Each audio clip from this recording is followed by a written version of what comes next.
Let's learn LaTeX, part 7.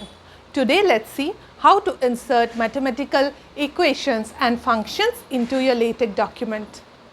For inserting mathematical expressions such as equations into your LaTeX document, you have to use the package AMS Math.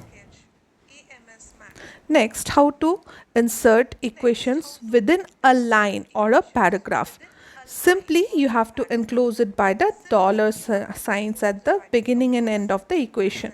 For example, the quadratic formula is written as ax square plus bx plus c equals to 0 within the dollar sign. Next, how to display an equation at the center and separate it from the text. For that, you have to use the equation environment. So, begin equation, write down the equation after the begin equation line. Here we have written down the quadratic equation ax square plus bx plus c equals to 0.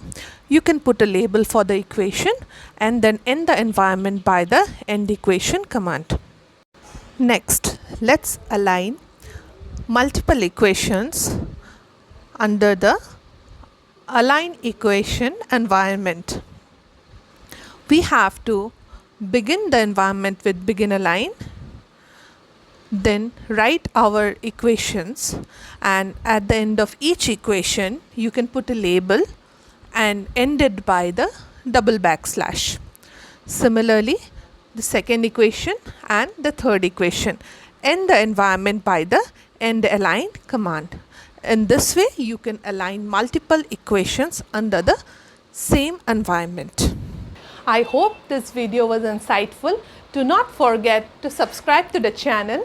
Also like, comment and share the video.